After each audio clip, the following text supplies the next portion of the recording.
Okay. So yesterday we began the laws of keeping healthy, as the Kitzur Shulchan Aruch began, that in order to be able to serve Hashem, we need to be healthy. And therefore, he has included the section of the Rambam which speak about health. As mentioned, not everything applies to our bodies, as our bodies have since changed, even though it is a part of Torah. Every word of the Rambam is the wisdom of Hashem. In the context of the whole Kitzur Shulchan Aruch, going through the course of the day, we're up to proper conduct. And within that, we've discussed good character traits, negative speech, doing everything for a higher purpose, and now that includes staying healthy. So yesterday we looked at the importance of serving Hashem in a healthy way, being healthy. Yesterday we spoke about how just like wood fuels a fire, food fuels our physical life. We spoke about how much to eat, which was not to the point of being full, but rather less than that. We spoke about how often to eat, and that will be affected by a person's age and what season he's in. And today we move on to before and after eating, which is halacha number 5. How do we prepare ourselves to eat? I'm not sure if we did that before, so let's quickly go over it. A youthful person has a strong digestive capacity and therefore requires food more often than a middle-aged person. And an elderly person whose digestive capacity is weak must eat light foods in small quantity and of good quality to invigorate his strength. So somebody who's younger, who has a stronger system, needs to eat more. And interestingly, more often, as opposed to an elder person doesn't need to eat as often and should be eating lighter foods that are easier on his digestive system. I wonder, Doctor, can you confirm for the 21st century if that's still the way our bodies work? I don't know if it's scientifically proven, but I think it makes sense because I think a young person has a quicker metabolism, so they burn calories quicker, generally more active. So yeah, it probably is. It fits in. Good. I did mention that not everything that the Rambam says applies to our bodies today. He spoke as our bodies were at the time. So although it's part of the wisdom of Hashem, this is not set in stone. So this isn't like another section of the Torah where one would be foolish to argue with it. Over here, actually, we do have the license to discuss, as the bodies are right now, what is best for them. So that's why it's a fair question. Sure. Moving on to number 5. On hot days, the digestive system is weakened by the heat, and therefore you ought to eat less during hot days than on cold ones. Expert physicians have estimated that during the summer, you should eat 2/3 of what you eat during the winter. Very interesting. I mean, today there's air conditioning, so people are always comfortable, or fans, and I don't know if we're conditioned as much by the heat today. I mean, when I was in yeshiva, summers were much colder than winters because the guys always had the air conditioners in the dorms and in the study halls on the freezing cold. So the winter I'd walk around with a jersey, in the summer and in the winter not. But yeah, interesting to note that when it is hot, then the digestive system is weakened and one should act accordingly. Okay, now how should we prepare to eat? How should we eat? And what should we do after we have eaten? It is a general rule of healthy practice that before eating, one should engage in some strenuous activity, meaning exercise, walking or working, so that the body is warmed up, and then you should eat. As the verse says, by the sweat of your brow you shall eat bread. So although we just had it in the parasha now, this is part of Hashem's curse to Adam. But the rabbis learned also the positive side, that before sitting down to eat, you should first have a good workout. And she does not eat the bread of laziness, which is actually from the Eishes Chayil prayer, which we say on a Friday night. So don't come into a meal lazily, but rather after having worked oneself out. Quite interesting. Once you actually sit down to eat, you should loosen your belt before eating. And this is also hinted in the verse, Echa pas lechem. I will take a morsel of bread.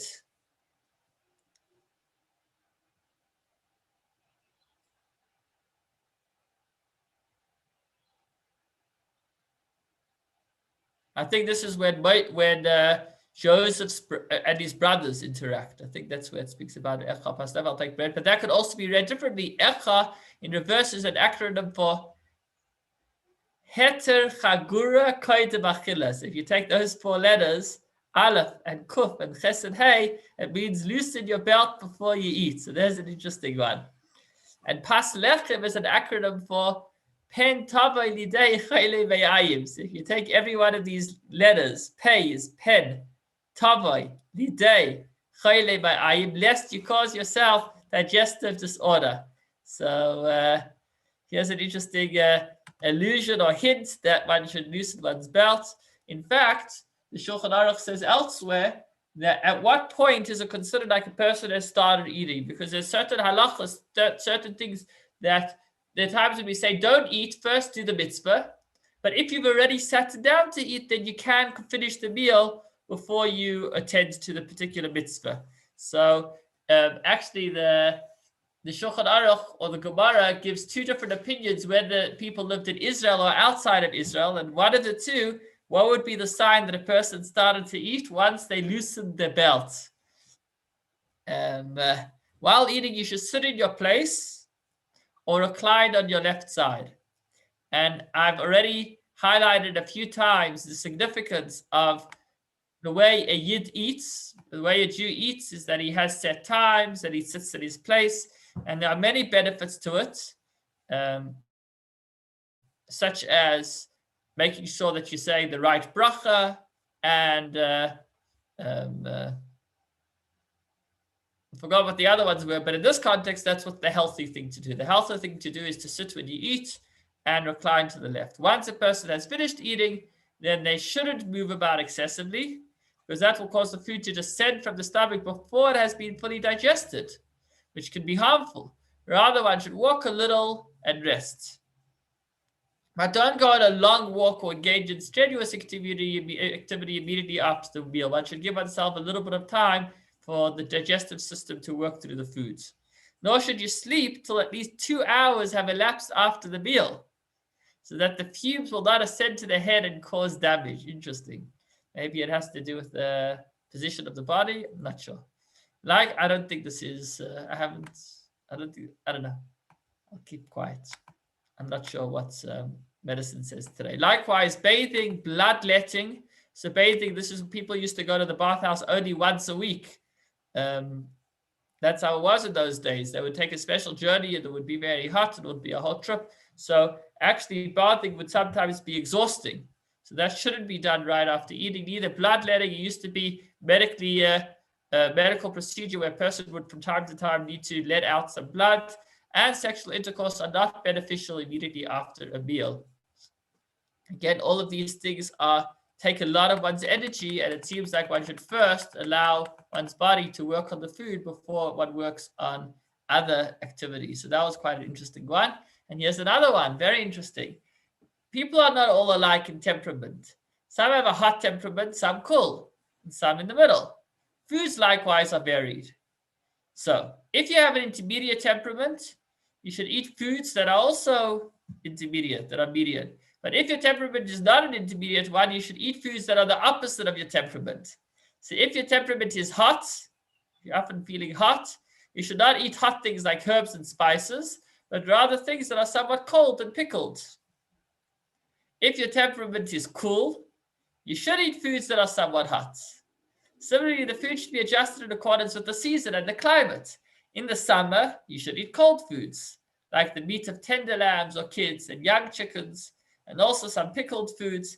And in the winter, eat hot foods. Similarly, in a cold country, you should eat hot foods, and in a hot country, you should eat cold foods. So based on, there's no sets. If you want to have the same menu, weekly menu all year round, the Rambam is actually saying better adjust your menus according to the seasons and the locations, which is quite interesting. Perhaps that's why you have, when it comes to foods, people that are into food and cooking, very often areas play a big role. In different regions, there are different types of foods. And I wonder if that would perhaps line up with the climates in those areas. Okay, now what are suggestions for good food? So I'm not sure. I didn't look into this Rambam in depth, so we'll see. We'll speak about it now over the next two halachas, and then come back to it again in a couple of halachas times. There's a reason why he mentions it and he gets back to it. Maybe we'll be able to pick that up. So as far as the median food is bread made from wheat, but not of the purest flour. For bread made of the purest flour is digested at a slower pace. So that's already heavy, meaning he's saying that white bread is actually heavier than whole wheat bread or rye bread, because once it's just pure wheat, then it's heavier on the system, as opposed to if there's some other stuff mixed in, then it's easier to digest, which is maybe why matzah could be harder to digest. Which has nothing but just wheat. It should rather contain some bran, and it should be moderately risen. Again, once it's risen, it makes it easier to eat. It should contain salt and baked in an oven. Meaning if you just got to chew on raw dough, that again is heavy for the system. Other foods made of wheat are not beneficial. On the varieties of meat, so he's given us some guidelines as far as how to have flour. On the varieties, it should be baked, it should have risen, it should have a little bit of a mix, so it's not too heavy. As far as the varieties of meat, the best meat is that of a yearling lamb, or of suckling kids, meaning goats. But in all cases, the innards and also the head are not beneficial. The meat of goat and old cows and old cheese are bad and turgid foods. All birds' meat is digested more easily than that of animals, interestingly. So chicken or duck, that's more easy to digest. And the best type of bird is chicken. Physicians have stated that if you are accustomed to a particular food, even if it is a bad food, it doesn't harm you, because habit becomes second nature, provided that you do not stuff yourself with such food. So earlier, the Rambam already said that it is worse to eat too much of healthy food than to eat a small amount of unhealthy food. And he says that here again, if you accustom yourself to having the same food, even if it isn't so healthy and you're not eating too much of it, then the body actually does adjust itself somewhat. Okay, so that is, those are all recommendations of food. He's told us what's good flour and what is good protein, or what is good meat and what is bad. You should not eat the heart of an animal or bird, but this isn't on health grounds, but rather because the Gemara says it's harmful to your memory. There's a number of things that the Gemara mentions are kosher l'shikha, that cause forgetfulness. For example, you shouldn't dry your wet hands on your clothes, that's kosher l'shikha, or you shouldn't put on 2 hats at a time, that causes forgetfulness. So it seems like these are more spiritual impact. Similarly, having the heart of an animal causes forgetfulness. Similarly, do not eat from a place where a rat or a cat has bitten, for that too is harmful to your memory. Okay, so that is a little bit about what foods to eat. He's told us what kind of flour and what kind of chicken or meat and what to avoid. Now let's move on to when to eat. And again, he'll come back to this again later in Halacha 19. So when should a person eat? The time to eat is when you feel a true desire to eat. Now, what is a true desire? Not an artificial one. The distinction between a true desire and an artificial one is as follows. The first is called hunger, because the hunger is empty. That's when you have a true desire to eat. And the second is when one desires a particular food, and that is called appetite. He actually says it in the appetite. I'm not sure if that's in the original Rambam or if that was put in by the Kitzur Shulchan Aruch. I think it was put in by Rav Shlomo Gansfried. I don't think that word is in the original Rambam. Maybe it is. I'm not sure what the source of that word is. In general, a healthy and strong person should eat twice each day.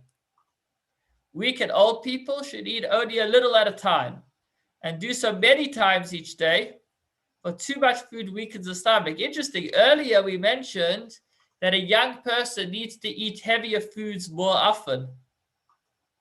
Here, I'm sure the commentaries deal with it. I didn't get a chance to look it up now. He's actually saying that an elder person should eat a little bit more frequently, lighter foods. I'm sure it's not a contradiction, but I'm not sure what the explanation to that is. So, but a healthy, strong person should eat just twice a day. Again, earlier I said about the importance of sitting when one eats. If you need to sit down to eat, then you already become more disciplined as far as planning when exactly you're going to eat, because you're actually sitting down to eat. If you have your times that you sit and eat, then that automatically helps with this as well. If you wish to guard your health, do not eat until your stomach is empty of the previous meal, meaning you should wait till you're hungry. Interestingly, the Rambam says. Normal digestion for healthy people who eat and exercise to an intermediate degree takes 6 hours. Interesting. So you're saying eat twice a day with a 6-hour gap if you're actually exercising and of regular age. Here's another quite an interesting one. It's advisable to skip one meal each week to allow the stomach to rest from its work, thereby strengthening the digestive capacity. It seems that the optimal time for the skipping is Friday prior to Shabbos, because that way you'll come into Shabbos with an appetite. Okay, so that was all about when to eat and a little bit more. It is good to accustom yourself to eat bread in the morning. So the Gemara speaks about the importance of having breakfast. And bread certainly was the staple food. And interestingly, although today bread is very much frowned upon, you could perhaps, besides the fact that our bodies may have changed, you could also perhaps make a distinction between, the Rambam said earlier that fine flour is not good on the system. So it could be that the bread back then, which wasn't so fine, wasn't so white, maybe was more nutritious as opposed to today, where often bread is just only the fine flour. Maybe that's what doctors would say. Doctors would say today that that's more unhealthy. It's more like cake. But as I said, our bodies do change with time. So even if it's not going to be bread, certainly there is an importance of eating in the morning. It doesn't mean as you wake up, because as we've learned, really one shouldn't eat or drink anything before davening unless one needs a little bit of energy for the davening. So if you're sitting down to eat, then you should wait till, I guess, a little bit of the way into the day, but don't go the whole day without eating. Don't wait till lunch. So that kind of makes sense. You eat a good breakfast, let's say 10 o'clock, and then you have supper 6 hours later or more at 5 or 6 o'clock, and those are your 2 daily meals, I guess, according to the Rambam. Okay, now the actual order of eating. What if you have a whole menu in front of you? What should you eat first and second? So it's not for nothing that restaurants first have the appetizers and then coming on to the main dish. We see that there's a medical precedent to this as well. If you wish to eat various types of food, you should first eat something that has a laxative effect, but not mix this with your food, meaning start with something light, wait a while between them. Also eat the lighter food first, as it digests more easily. For example, poultry before meat, and the meat of a more delicate animal before the meat of a larger animal. Foods that have a causative effect on the intestines should be eaten directly after the meal, but you should not eat very much of them at all. That's things that are heavy on the stomach. And please God, let's do one more halacha. Because the digestive process begins in the mouth, where the teeth grind the food and where it is mixed with saliva, you should therefore not swallow food without chewing, because it will then be difficult for the stomach alone to digest it. Don't skip a step in the process. So we've spoken about preparing to eat, how to eat, what to eat, when to eat, the order of eating, the importance of chewing, and please God, tomorrow we will continue with how to drink, avoiding constipation, exercising, and a few more halachas.